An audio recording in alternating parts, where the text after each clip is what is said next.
सेवा सबकी करो। ना जाने किस रूप में नारायण मिल जाए, माता धरा संतों की खूब सेवा करती।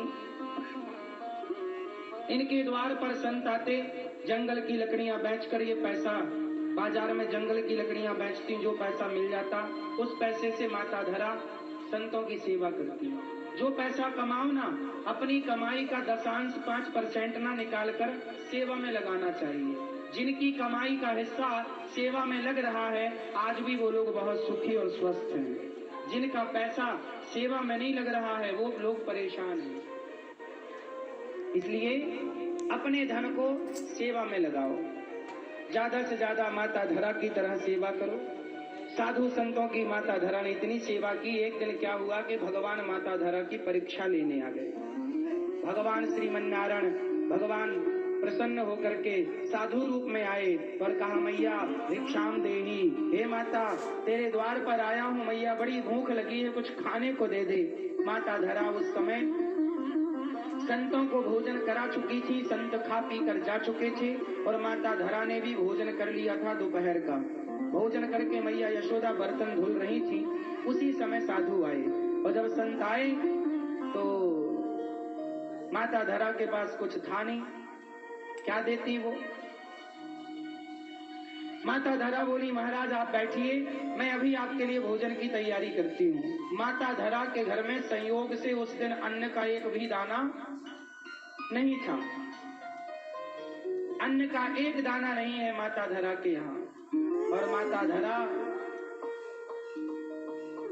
संतों को भोजन कैसे कराएं, अब था तो है नहीं, कुछ नहीं है। तो माता धरा बाजार में पैसे उधार मांगने चली गई। हे भैया थोड़े से पैसे तुम दे दो उधार, थोड़े से पैसे तुम दे दो उधार।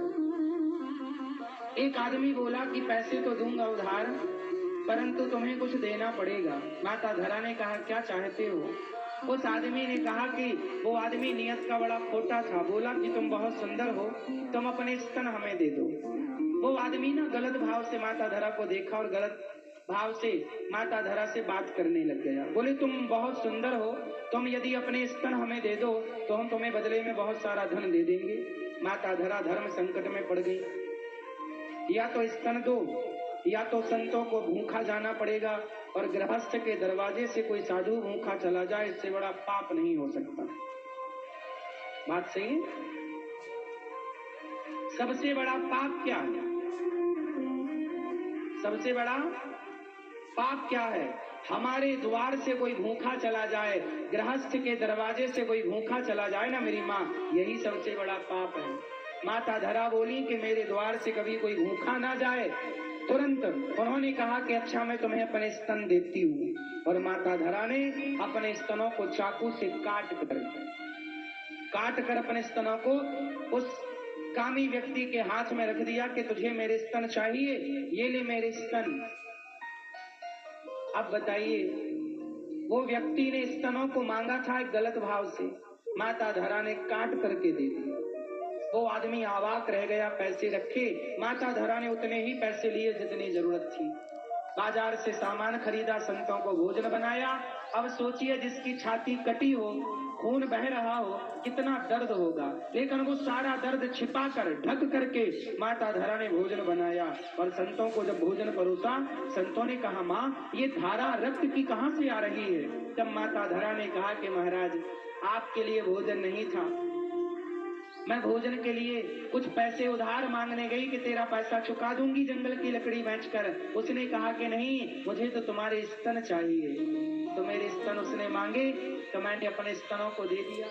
तो माता तुमने अपने स्तनों को काट कर दे दिया? हाँ महाराज, क्या करती, मेरे चमड़े से उसको प्यार हो गया था, चमड़ी तो फिर आ जाएगी, शरीर बार बार मिल जाता है, फिर मिल जाएगा, पर आप जैसे संतों की सेवा पता नहीं फिर कब मिलेगी, इसलिए मैंने चमड़े को काट कर दे दिया। वो चमड़ा ही तो मांग रहा था। देखिए, अपने शरीर से ज्यादा कीमती माता धरा ने सेवा को समझा, सेवा को महत्व दिया शरीर से ज्यादा।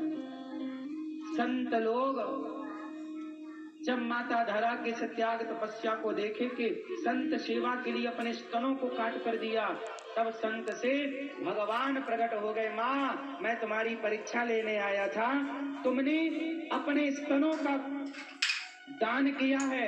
भगवान नारायण बोले कि माता मैं ऋणी हो गया। और जब कोई भक्त संतों की सेवा करता है ना तो ऋणी कौन होता है? भगवान। भगवान बोले आपने साधु सेवा की, मैं ऋणी हो गया।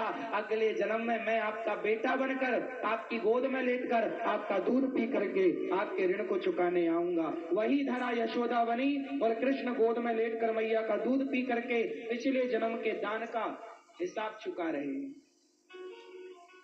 कृष्ण भगवान है। और सोचिए, जिस भगवान की एक झलक पाने दुनिया तरसती हो, वो भगवान यशोदा से कह रहा कि मैया एक बार दूध पिला दे, बड़ी भूख लगी है। कितना भाग्य होगा ना मैया यशोदा का कि जगत के पालनहार को अपनी गोद में खिला रही है और अपना दूध पिला रही है। जो भगवान सबका पेट भरने वाला है, दाता एक राम भिखारी सारी दुनिया, वो भगवान आज यशोदा का दूध पीकर तृप्त हो रहा है। बताइए ये सेवा का परिणाम है कि नहीं? मैं आपको कह दूं मेरी माँ, सेवा करके आप भूल जाओगी, किसी को भोजन करा के भूल जाओगी, लेकिन भगवान